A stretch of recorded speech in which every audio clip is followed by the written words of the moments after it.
कृष्णाय वासुदेवाय हरये परमात्मने प्रणतक्लेशनाशाय गोविन्दाय नमो नमः। रामाय रामभद्राय रामचन्द्राय वेधसे रघुनाथाय नाथाय सीताय पतये नमः। यत्र यत्र रघुनाथकीर्तनं तत्र तत्र कृतमस्तकाञ्जलिं बाष्पवारि പരിപൂർണലോചനം മാരുതിം നമത രാക്ഷസാന്തകം. അപ്പം നമ്മൾ ഇന്നലെ 55 ചെയ്തപ്പോൾ എന്താ പറഞ്ഞു വെച്ചാൽ, എങ്ങനെയാണ് പാലാഴി മഹാലക്ഷ്മി വളരെ സന്തോഷത്തോടു കൂടി മഹാവിഷ്ണുവിന് സമർപ്പിച്ചത്, അതുപോലെ ജനകൻ മഹാരാജാവ് വളരെ സന്തോഷത്തോടു കൂടി സീതാദേവിയെ ഭഗവാൻ ശ്രീരാമൻ നൽകി, എന്നിട്ട് പിന്നെ ഊർമിളെ ലക്ഷ്മണനും നൽകി എന്ന് പറഞ്ഞു അല്ലേ. ഇനി 56 നമുക്ക് വായിക്കാം.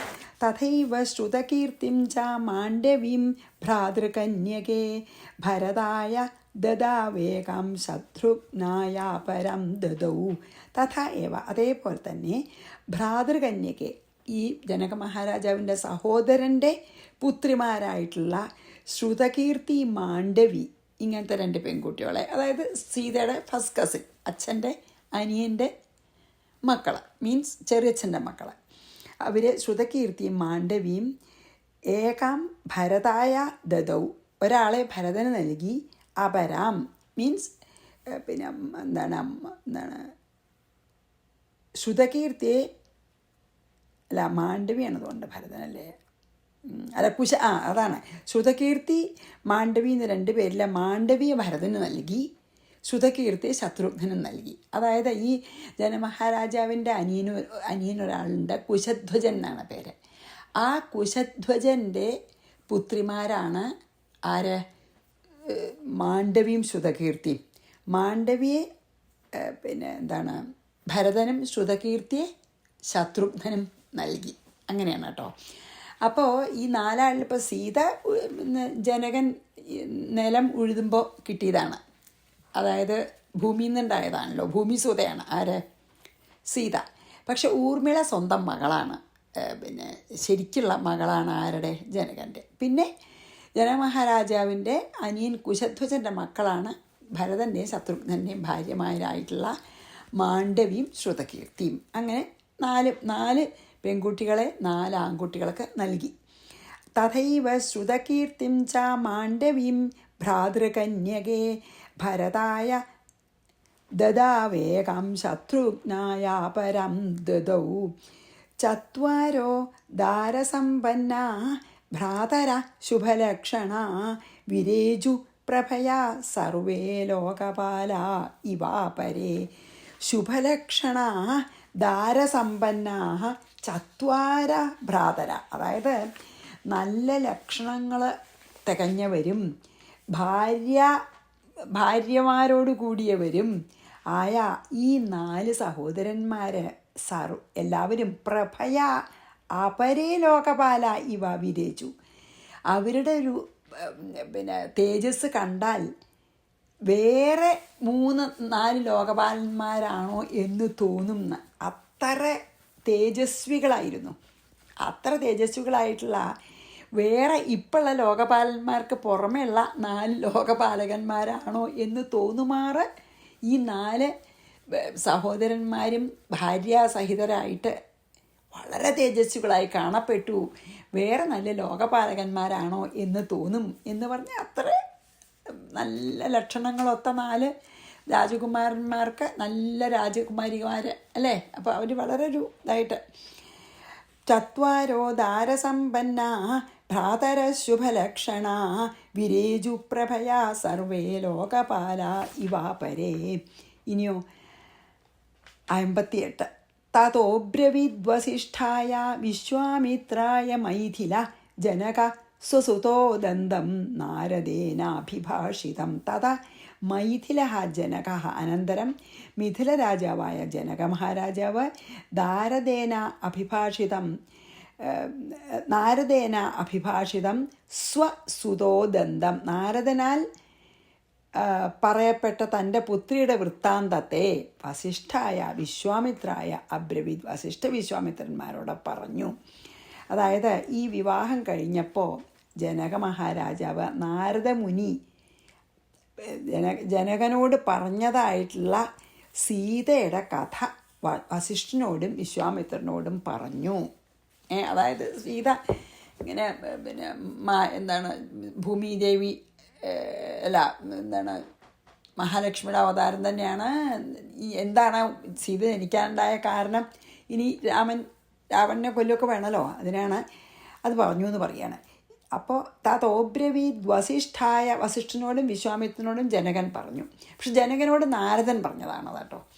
തതോബ്രവീത് വസിഷ്ഠായ വിശ്വാമിത്രായ മൈഥില ജനക സ്വസുതോദന്തം നാരദേനാഭിഭാഷിതം യജ്ഞഭൂമി വിശുദ്ധ്യർത്ഥം കർഷതോലാംഗലേന മേ സീതാമുഖാൽ സമുൽപ്പന്ന കന്യകാ ശുഭലക്ഷണ. എങ്ങനെ സീത കിട്ടിയതെന്ന് പറയാണ്. ആർക്ക്? ഊർമിളെ പോലെ വിവാഹം കഴിച്ച രാജ്ഞിയിലുണ്ടായ മകളല്ല. അപ്പം അത് പറയാണ് യജ്ഞഭൂമി വിശുദ്ധ്യർത്ഥം. ഈ യാഗം ചെയ്യുന്ന സമയത്ത് യാഗഭൂമി ശുദ്ധം ആക്കാനായിട്ട് ലാംഗലേന കർഷതഹമേ, ഞാൻ ഈ ഉഴവ് എന്താ പറയുക, ആ നുകം ഇതില്ലേ നമ്മൾ പൂട്ടുന്ന ആ സാധനം വെച്ച് ഞാൻ നിലം ഉഴുതു. അപ്പോൾ സീതാമുഖാത്, ആ ഉഴവ് ചാലിൽ നിന്ന്, ആ സീത എന്നാ പറയുക ഉഴവ് ചാലിനെ, സീതാമുഖാത് ഉഴവ് ചാലിൽ നിന്ന് ശുഭലക്ഷണ കന്യക സമുൽപ്പന്ന, നല്ല ലക്ഷണയുക്തയായിട്ട് ഒരു കന്യക എനിക്ക് കിട്ടി. അതായത് ഞാൻ യാഗം ചെയ്യുന്ന സമയത്ത് യാഗത്തിന് പിന്നെന്താണ് ഭൂമി ശുദ്ധാക്കാൻ വേണ്ടിയിട്ട് ഈ സ്വർണ്ണ കലപ്പോണ്ട് നിലം ഉഴുത്, അങ്ങനെ ഒരു കർമ്മമുണ്ട്. അങ്ങനെ നിലം ഉഴുതുകൊണ്ടിരിക്കുമ്പോൾ ആ സീതാമുഖാത്ത് എന്ന് പറഞ്ഞു. സീത എന്ന് പറഞ്ഞാൽ ഇവിടെ ഉഴവ് ചാലാണ്. നമ്മളിങ്ങനെ പൂട്ടി കൊണ്ടുപോകുമ്പോൾ അവിടെ അങ്ങനെ നടുക്ക് ഇങ്ങനെ ഒരു ചാല് പോലെ ഉണ്ടാവുമല്ലോ, രണ്ട് ഭാഗത്തേക്ക് മണ്ണ് മാറും, ഒരു ചാല് പോലെ വരും. അങ്ങനെ സ്വർണ്ണ അതുകൊണ്ട് ഇങ്ങനെ പൂട്ടുന്ന സമയത്ത് ഉഴുതും കൊണ്ടിരിക്കുകയായിരുന്നു. ആ സമയത്ത് ആ ഉഴവച്ചാലിൽ ഒരു കുട്ടി, ഭയങ്കര എല്ലാ ശുഭലക്ഷണങ്ങളും തികഞ്ഞൊരു പെൺകുട്ടി ആ ഉഴവുചാലിൽ പ്രത്യക്ഷപ്പെട്ടു. അതാണ് പറഞ്ഞത്. യാഗം ചാനൽ അതിൽ ആ ഉഴവുചാലിൽ നിന്ന് സർവലക്ഷണയുക്തയായിട്ട് ഒരു കുട്ടി എനിക്ക് ലഭിച്ചു. അതാണ് യജ്ഞഭൂമി വിശുദ്ധ്യർത്ഥം കർഷതോലാംഗലേന മേ സീതാമുഖാത്. സീത എന്ന് പറഞ്ഞാൽ ഉഴവുചാല്. സമുത്പന്ന കന്യകാ ശുഭലക്ഷണ താമദ്രാക്ഷമഹം പ്രീത്യ പുത്രികാഭാവഭാവിതാം അർപ്പിതാ പ്രിയഭാര്യായൈ ശരശ്ചന്ദ്രനിഭാനന. പുത്രികാഭാവഭാവിതാം താം, പുത്രി എന്ന ഭാവത്താൽ അവളെ അപ്പം ഞാൻ പുത്രിയെ പോലെ കാണാൻ തുടങ്ങി. എനിക്കിങ്ങനെ ഉഴവുചാലിൽ നിന്ന് കിട്ടിയതാണ്. പക്ഷെ കിട്ടിയ നിമിഷം തൊട്ട് ഞാൻ അവളെ പുത്രിയെ പോലെയാണ് കാണുന്നത്. പുത്രികാഭാവഭാവിത, എനിക്ക് എൻ്റെ ഭാവം പുത്രിയാൻ തന്നെയാണ്.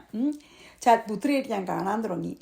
അഹം പ്രീത്യ അദ്രാക്ഷം, ഞാൻ വളരെ സന്തോഷത്തോടുകൂടി കണ്ടിട്ട് ശരശ്ചന്ദ്രനിഭാനനാസ, അതായത് ചന്ദ്രമുഖം, ചന്ദ്രൻ്റെ മുഖം പോലെ ഭംഗിയുള്ള അത്ര തുല്യം, ചന്ദ്രൻ്റെ മുഖത്തിനോട് തുല്യമായിട്ടുള്ള മുഖത്തോടു കൂടി അവൾ പ്രിയ ഭാര്യയായി അർപ്പിത, ഭാര്യയ്ക്കായിക്കൊണ്ട് ഞാൻ കൊടുത്തു. എനിക്ക് ആ കുട്ടിയെ കണ്ടപ്പോൾ തന്നെ ഒരു സ്വന്തം മകളെ പോലെയുള്ള സ്നേഹം തോന്നി. ആ ഒരു ഭാവം മനസ്സിൽ വന്നു.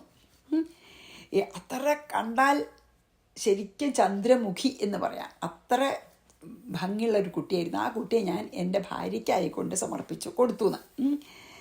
താമദ്രാക്ഷ കണ്ടപ്പോളേ താമദ്രാക്ഷാമഹം പ്രീത്യ പുത്രികാഭാവഭാവിതാം അർപ്പിതാ പ്രിയ ഭാര്യായൈ ശരശ്ചന്ദ്രനിഭാനന. ഇനി ഭാര്യയുടെ കയ്യിൽ ഏൽപ്പിച്ച ചെറിയ കുട്ടിയാണ്. ഏകദാ നാരദോഭ്യോഗാദ്വിക്തേ മയി സംസ്ഥിതേ രണയൻ മഹതീം വീണാം ഗായൻ നാരായണം വിഭും. ഏകദാ മയി വിവിക്തേ സംസ്ഥിതേ. ഒരു ദിവസം ഞാനിങ്ങനെ ഒറ്റയ്ക്കിരിക്കുകയാണ്, ഏകാന്തത്തിൽ. അത് വിവിക്തേ സംസ്ഥിതേ പറഞ്ഞല്ലോ, ഒറ്റയ്ക്ക് ഏകാന്തത്തിൽ ഇരിക്കുന്ന സമയത്ത് മഹതിം വീണാം രണയൻ. മഹതി എന്ന തൻ്റെ വീണയെ, രാവണൻ്റെ വീണയുടെ പേര് മഹതി എന്നാണ്. മഹതി എന്ന തൻ്റെ വീണയും മീറ്റും കൊണ്ട് വിഭും നാരായണം ഗായൻ, അതായത് ഭഗവാന്റെ കീർത്തിയെ ഗാനം ചെയ്തുകൊണ്ട് നാരദ അഭ്യാഗാത്, നാരദര് അവിടെ എത്തിച്ചേർന്നു എന്ന് വന്നു എന്ന്. അതായത് ഒരു ദിവസം ഇങ്ങനെ ഈ കുട്ടിയെ കിട്ടി ഭാര്യയുടെ കേൾപ്പിച്ചു പറഞ്ഞുല്ലോ. അത് കഴിഞ്ഞിട്ട് ജനക മഹാരാജാവ് ഒരു ദിവസം ഒറ്റയ്ക്ക് ഇരിക്കുന്ന സമയത്ത് മഹതി എന്ന നാരദൻ്റെ വീണയും മീട്ടിയിട്ട് ഭഗവാന്റെ യശസ്സിനെ കീർത്തിച്ചും കൊണ്ട് വീണയിലെ മീറ്റും കൊണ്ട് നാരദൻ ജനക മഹാരാജാവിൻ്റെ അടുത്തെത്തി. ഏകദാ നാരദോഭ്യോഗാ ദിവിക്തേ മയി സംസ്ഥിതേ രണയൻ മഹതിം വീണം ഗായൻ നാരായണം വിഭും. നാരായണൻ, വിഭുവായിട്ടുള്ള നാരായണനെ പറ്റിയിട്ടുള്ള പാട്ട് പാടിക്കൊണ്ട് വീണയിൽ മീറ്റിംഗ് കൊണ്ട് നാരദൻ അവിടെ എത്തി. പൂജിത സുഖമാസീനോ മാമുവാച സുഖാന്വിത ശൃണുഷ്വ വചനം ഗുഹ്യം തവാഭ്യുദയ കാരണം. അപ്പം ഞാൻ വേണ്ട പോലെ പൂജിച്ചു പറയണം. പൂജിത, പൂജിക്കപ്പെട്ടവനും, സുഖം ആസീന, പൂജിച്ച് നല്ല ആസനം കൊടുത്തു, മീൻസ് ഇരിക്കാൻ ഇരിപ്പിടമൊക്കെ കൊടുത്തു നാരദനെ. വേണ്ട പോലെ അതിഥി സൽക്കാരമൊക്കെ ചെയ്തു ജനക മഹാരാജാവ്.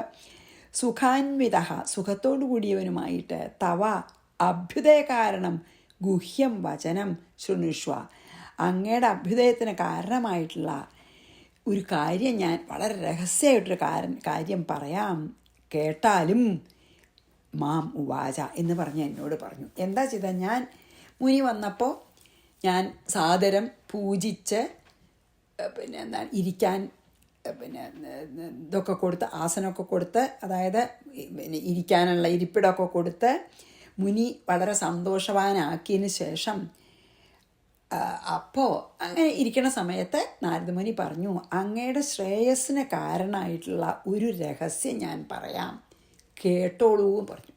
ശ്രദ്ധിച്ച് കേട്ടോളൂ. അങ്ങയുടെ ശ്രേയസ്സിന് കാരണമായിട്ടുള്ളൊരു രഹസ്യം ഞാൻ പറയാം. അതാണ് പറഞ്ഞത്, കണ്ടോ?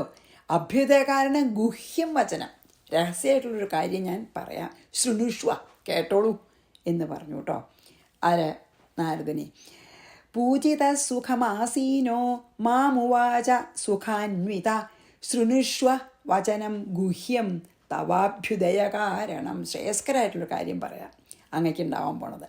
ഇനി 63, 64 ഒന്നിച്ചാണ്. പരമാത്മാ ഹൃഷീകേശോ ഭക്താനുഗ്രഹകാമ്യയാ ദേവകാര്യാർത്ഥസിദ്ധ്യർത്ഥം രാവണസ്യ വധായ ച ജാതോ രാമ ഇതി ഖ്യാതോ മായാമാനുഷവേഷധൃക് ആസ്തേ ദാശരഥിർഭൂത്വാ ചതുർധാ പരമേശ്വര. ഹൃഷീകേശ പരമാത്മാ, ഇന്ദ്രിയങ്ങളുടെ മുഴുവൻ. ഹൃഷീകേശൻ എന്ന് പറഞ്ഞാൽ ഇന്ദ്രിയങ്ങളുടെ നാഥൻ എന്നാണ് അർത്ഥം. അപ്പം നമ്മൾ ഇന്ദ്രിയങ്ങളെ നിയന്ത്രിക്കുക അല്ലെങ്കിൽ ഇന്ദ്രിയങ്ങളെ പ്രേരിപ്പിക്കുകയൊക്കെ ചെയ്യുന്ന ആളെയാണ് ഹൃഷീകേശൻ എന്ന് പറയുക. ഇന്ദ്രിയങ്ങളാൽ കാണപ്പെടാത്തവനും ഇന്ദ്രിയങ്ങൾക്ക് അതീതനും. അപ്പോൾ ഇന്ദ്രിയങ്ങളുടെ പ്രേരകനായിട്ടുള്ള ഈ പരമാത്മാവ് ഹൃഷീകേശൻ എന്ന് പറഞ്ഞാൽ അതാണ് അർത്ഥം. ഭക്താനുഗ്രഹ കാമ്യ, ഭക്തന്മാരെ അനുഗ്രഹിക്കാനുള്ള ആഗ്രഹം കൊണ്ട് ദേവകാര്യാർത്ഥ സിദ്ധ്യർത്ഥം, ദേവന്മാരുടെ ദുഃഖം തീർക്കാനായിട്ട്, അവരുടെ കാര്യം സാധിപ്പിക്കാനായിട്ട്, രാവണസ്യ വധായ ച, രാവണനെ കൊണ്ട് ബുദ്ധിമുട്ടിയെടുക്കണം അവരെ, രാവണൻ്റെ വധത്തിനായിക്കൊണ്ടും കൊണ്ട് മായാമാനുഷവേഷധൃക്, മായ കൊണ്ട് മനുഷ്യവേഷം എടുത്തിട്ട്, അതായത് മനുഷ്യനാണെന്ന് തോന്നും, ശരിക്കും മനുഷ്യനല്ലെങ്കിലും മനുഷ്യവേഷം എടുത്തിട്ട് ജാതഹ ജനിച്ചിട്ടുണ്ട്. ഞാൻ അങ്ങോട്ടൊരു രഹസ്യം പറയാം. എന്താ അറിയോ? രാവണവധത്തിനായിട്ട് പരമാത്മാവനെ സത്വഗുണസ്വരൂപം സ്വീകരിച്ച് ഭൂമിയിൽ ജനനം എടുത്തിട്ടുണ്ട്. രാമ ഇതി ഖ്യാത, രാമൻ എന്ന് പ്രസിദ്ധനാണ് ആ ആള്. പരമേശ്വര, പരമേശ്വരൻ, ആ പരമേശ്വരൻ എല്ലാവരുടെയും ഈശ്വരൻ, ദാശരഥീ ഭൂത്വ, ദശരഥപുത്രനായിട്ട് ഭവിച്ചിട്ട് ചതുർത്ഥ ആസ്തേ, 4ആയിട്ടിരിക്കുന്നു. അതായത് ചതുർവ്യൂഹമായിട്ടാണെന്ന്, 4ആയിട്ടല്ലേ?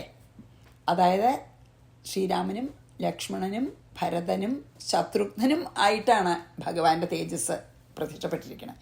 4ആയിട്ടാണ്. ഈ ത്രേതായുഗത്തിലും അതെ, ദ്വാപരയുഗത്തിലും അതെ അല്ലേ. ശ്രീകൃഷ്ണൻ, ബലരാമൻ, പ്രദ്യുമ്നൻ, അനിരുദ്ധൻ.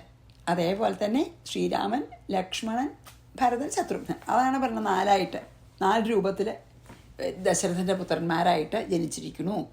ഞാൻ അങ്ങയോട് രഹസ്യം പറയാം. രാവണവധത്തിനായിക്കൊണ്ട് പിന്നെ സാക്ഷാൽ പരമാത്മാവ് തന്നെ മനുഷ്യരൂപമെടുത്ത് ദശരഥൻ്റെ 4 പുത്രന്മാരായിട്ട് ജനിച്ചിരിക്കുന്നു. എല്ലാവർക്കും ഈശ്വരാംശമുണ്ട്. അതാണ് ആദ്യം പറഞ്ഞത്. പരമാത്മാ ഹൃഷീകേശോ ഭക്താനുഗ്രഹകാമ്യയ, ഭക്തന്മാരെ അനുഗ്രഹിക്കാനാണ്. ദേവകാര്യാർത്ഥ സിദ്ധ്യർത്ഥം രാവണസ്യ വധായ ച ജാതോ രാമ ഇതിഖ്യാതോ, വിഖ്യാതനായിട്ടുള്ള രാമൻ. മായാമാനുഷവേഷധൃക് ആസ്തേ ദാശരഥിർഭൂത്വാ ചതുർധ പരമേശ്വര യോഗമായാപി സീതേതി ജാതാ വൈ തവ വേശ്മനി അതസ്ത്വം രാഘവായൈവ ദേഹി സീതാം പ്രയത്നത. ഇനി ഒരു കാര്യം കൂടി ഞാൻ പറയാം. അവിടെ 4 രാജകുമാരന്മാരായിട്ട് ഭഗവാൻ ജനിച്ചിരുന്നു. ഇവിടെ യോഗമായായിട്ട് ഭഗവാന്റെ യോഗമായ ആയിട്ട് സീത സീത എന്ന പേരോടുകൂടെ തവ വേശ്മനി ജാത, അങ്ങയുടെ ഭവനത്തിലും ജനിച്ചിരിക്കുന്നു. അതഹ ത്വം പ്രയത്നത, അതുകൊണ്ട് അങ്ങ് പ്രയാസപ്പെട്ടിട്ടും രാഘവായ ഏവാ സീതാം ദേഹി, രാഘവന് മാത്രമേ സീത നൽകണം. എത്ര ബുദ്ധിമുട്ടിയാലും രാഘവൻ തന്നെ കൊടുക്കണം, ശ്രീരാമൻ തന്നെ സീത നൽകണം എന്ന് പറഞ്ഞു. അവിടെ അവർ ജനിച്ചിട്ടുണ്ട്. അങ്ങയുടെ പുത്രിയായിട്ട് ഭഗവാന്റെ യോഗമായ സീത എന്ന പേരിൽ അങ്ങയുടെ കൊട്ടാരത്തിൽ ജനിച്ചിരിക്കുന്നു. അപ്പോൾ ഒരു കാര്യം അങ്ങ് വളരെയധികം ശ്രദ്ധിക്കണം. ഈ കുട്ടിയെ ശ്രീരാമന് തന്നെ നൽകണം. എത്ര പ്രയാസപ്പെട്ടാലും അങ്ങനെ കൊടുക്കാവൂ എന്ന് പറഞ്ഞു. നാരദനത് മുമ്പ് പറഞ്ഞതാണ്. അതിപ്പോൾ പറയാണ് വസിഷ്ഠനോടും വിശ്വാമിത്രനോടും. ആര്? ജനക മഹാരാജാവ്. ഇത് നാരദൻ മുമ്പേ പറഞ്ഞതാണ്. അപ്പോൾ ആക്ച്വലി ജനകനെ അറിയാം ശ്രീരാമൻ വരും, വില്ല് മുറിക്കും, സീതയെ വിവാഹം കഴിക്കുന്നൊക്കെ അറിയാം. അപ്പം അത് മുമ്പ് തന്നെ അറിഞ്ഞായിരുന്നു നാരദൻ പറഞ്ഞിട്ടെന്ന് പറയുകയാണ് വസിഷ്ഠനോടും വിശ്വാമിത്രനോട്. യോഗമായാപി സീതേതി ജാതാ വൈ തവ വേശ്മനി അതസ്ത്വം രാഘവായൈവ ദേഹി സീതാം പ്രയത്നത നാന്യേഭ്യ പൂർവഭാര്യേഷാം രാമസ്യ പരമാത്മന ഇത്യുക്ത്വാ പ്രേയൗ ദേവഗതിം ദേവമുനിസ്തദാ. ഇതും പറഞ്ഞ് നാരദൻ പോയി. അതാണ് ന അന്യേഭ്യ, അന്യന്മാർക്കായിക്കൊണ്ട് കൊടുക്കരുതെന്ന്. വേറെ ഒരാൾക്കും സീത കൊടുക്കരുത്. ഏഷ, ഇവൾ, ഈ കുട്ടി, പരമാത്മനഃ രാമസ്യ പൂർവ്വഭാര്യ, പരമാത്മായ രാമൻ്റെ പൂർവ്വഭാര്യയാകുന്നു എന്ന്. മുമ്പും ഭാര്യയായിട്ടുണ്ട്. ഇതി ഉക്ത്വ, ഇങ്ങനെ പറഞ്ഞിട്ട് തഥാ ദേവമുനി ദേവഗതിയും പ്രയവും, അപ്പോൾ തന്നെ ദേവർഷിയായിട്ടുള്ള നാരദമുനി ദേവലോകത്തിലേക്ക് പോയി. ഒന്നും കൂടി പറഞ്ഞു. എത്ര പ്രയത്നപ്പെട്ടാലും ശ്രീരാമന് കൊടുക്കണമെന്ന് മാത്രമല്ല പറഞ്ഞുള്ളൂ, ശ്രീരാമനല്ലാതെ മറ്റാർക്കും കൊടുക്കരുത് ഇവളെ. ഇവള് പരമാത്മാവായ രാമൻ്റെ പൂർവ്വഭാര്യ മഹാലക്ഷ്മിയാണ്. മഹാലക്ഷ്മി തന്നെയാണ്. ഭഗവാന്റെ യോഗമായാണ് മഹാലക്ഷ്മി. അതെ, ഇത് ഭഗവാന്റെ പൂർവ്വജന്മത്തിൽ ഭഗവാന്റെ കൂടെ എപ്പോഴുമുള്ള മഹാലക്ഷ്മിയാണ് ഇത്. അതുകൊണ്ട് ഭഗവാനല്ലാതെ വേറെ ആർക്കും നൽകരുത് എന്ന് പറഞ്ഞ്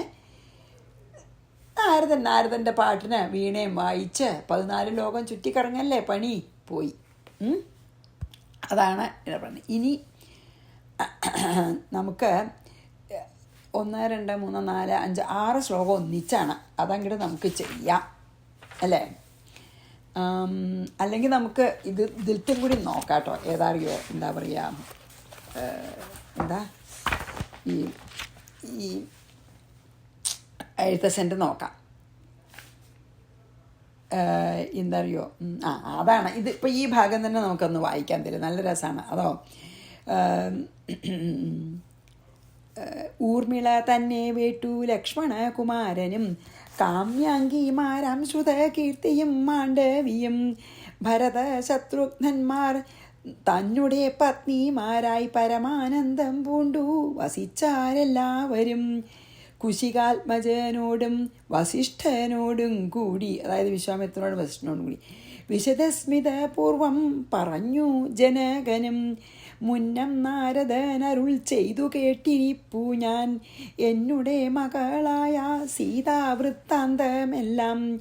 യാഗഭൂദേശം വിശുദ്ധ്യർത്ഥമായുഴുതപ്പോൾ, അതായത് യാഗപ്രദേശം ഉഴുതപ്പോൾ ഏകദാ സീതാമധ്യേ കാണായി കന്യാരത്നം. ജാതയായൊരു ദിവ്യ കന്യക തനിക്കു ഞാൻ സീത എന്നൊരു നാമം വിളിച്ചേൻ അതുമൂലം. സീത എന്നല്ല കിട്ടിയത് ഉഴവ് ചാലുന്ന. പുത്രിയായി വളർത്തു ഞാൻ ഇരിക്കും കാലത്തിങ്കൽ അത്ര നാരദനെഴുന്നള്ളിനാൻ ഒരു ദിനം. എന്നോടു മഹാമുനി താനരുൾ ചെയ്താൻ അപ്പോൾ നിന്നുടെ മകളായ സീതാവൃത്താന്തം കേൾനീ. പരമാനന്ദമൂർത്തി ഭഗവാൻ നാരായണൻ പരമാത്മാവാമജൻ ഭക്തവത്സലൻ നാഥൻ ദേവകാര്യാർത്ഥം പങ്ക്തി കണ്ഠനിഗ്രഹത്തിനായി ദേവേന്ദ്ര വിരിഞ്ച രുദ്രാദികൾ അർത്ഥിക്കയാൽ ഭൂമിയിൽ സൂര്യാന്വയെ വന്നവതരിച്ചിതു. രാമനായി മായാമർത്യ വേഷം പൂണ്ടറിഞ്ഞാലും യോഗേശൻ മനുഷ്യനായി ഇടുമ്പോളിതു കാലം. യോഗമായ ദേവിയും മാനുഷവേഷത്തോടെ ജാതയായിതു തവ വേശ്മനി തൽക്കാരണാൽ സാദരം ശ്രീരാമനു കൊടുക്ക മടിയാതെ. ഇത്തം നാരദനരുളി ചെയ്തു മറഞ്ഞിതു പുത്രിയായി വളർത്തിതു ഭക്തി കൈക്കൊണ്ടു ഞാനും. സീതയെ ശ്രീരാഘവൻ എങ്ങനെ കൊടുക്കാവൂ ചേതസി നിരൂപിച്ചാൽ എങ്ങനെ അറിയുന്നു എന്നതോർത്തിരിക്കുമ്പോൾ ഒന്നു മാനസേ തോന്നി പന്നക വിഭൂഷണൻ തന്നനുഗ്രഹ ശക്തിയാ. മൃത്യുശാസന ചാപം മുറിച്ചിടുന്ന പുമാൻ ഭർത്താവാകുന്നതു മൽപുത്രിക്കെന്നൊരു പണം ചിത്തത്തിൽ നിരൂപിച്ചു വരുത്തി നൃപന്മാരെ.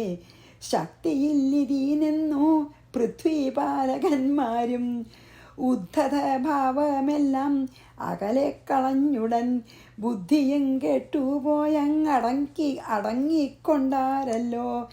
അത്ഭുത പുരുഷനാമുൽപ്പല നേത്രൻ തന്നെ ത്വൽപ്രസാദത്താൽ ഇന്നു സിദ്ധിച്ചേൻ ഭാഗ്യവശാൽ.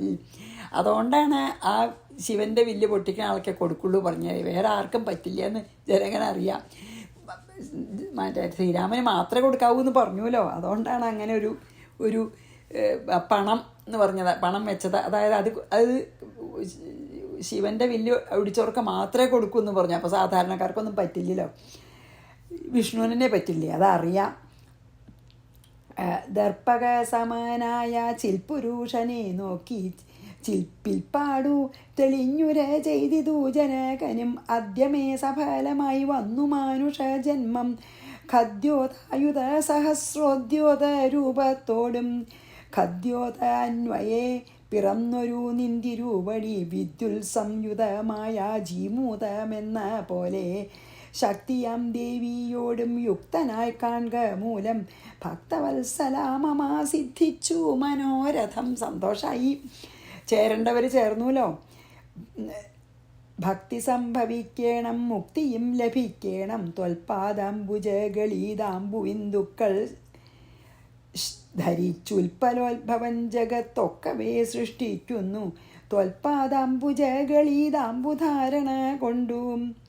ധാരണം കൊണ്ടും സർപ്പഭൂഷണൻ ജഗത്തൊക്കെ സംഹരിക്കുന്നു. ത്വൽപാദാംബുജകളീതാംബുധാരണ കൊണ്ടു സൽപ്പുമാൻ അപ്പോഴൊരു സ്തുതിയായി. സൽപ്പുമാൻ മഹാബലി സിദ്ധിച്ചാൻ ഐന്ദ്രം പദം. ത്വൽപാദാംബുജരജസ് സ്പൃഷ്ടി കൊണ്ടഹല്യയും കിൽബിഷത്തോടു വേർപെട്ടു നിർമ്മലയായാൽ നിന്തിരുവടിയുടെ നാമകീർത്തനം കൊണ്ടു ബന്ധവും അകന്നു മോക്ഷത്തെയും പ്രാപിക്കുന്നു. സന്തതം യോഗസ്ഥന്മാരാകിയ മുനീന്ദ്രന്മാർ ചിന്തിക്കായി വരേണമേ പാദപങ്കജദ്വയം. ഈവൻ ജനകൻ സ്തുതിക്കുന്നു. അവിടെ നമുക്ക് നിർത്താം. എന്നിട്ട് പിന്നെ ഇനി ഇവർ തിരിച്ച് ഇവിടേക്ക് പോണതാണല്ലോ. എവിടേക്കാണ് പിന്നെ 4 മക്കളെയും ഭാര്യമാരെയും കൊണ്ട് ദശരഥനും പത്നിമാരും കൂടി പിന്നെ എന്താണ് അയോധ്യയിലേക്ക് പോയിട്ട് കേമായിട്ട് അവിടെ ഇതൊക്കെ ഉണ്ടല്ലോ, പിന്നെ രാജാവായി വാഴിക്കലൊക്കെ ഉണ്ടല്ലോ. ഇനി അതൊക്കെയാണ്. അപ്പോൾ നമുക്കത് അടുത്ത ദിവസം ആവാം. ശ്രീകൃഷ്ണ അർപ്പണമസ്തു. സർവത്ര ഗോവിന്ദനാമ സങ്കീർത്തനം. ഗോവിന്ദ ഗോവിന്ദ. ശ്രീ സീതാലക്ഷ്മണ ഭരതശത്രുഘ്ന ഹനുമൽ സമേത ശ്രീരാമചന്ദ്രസ്വാമിനേ നമഃ.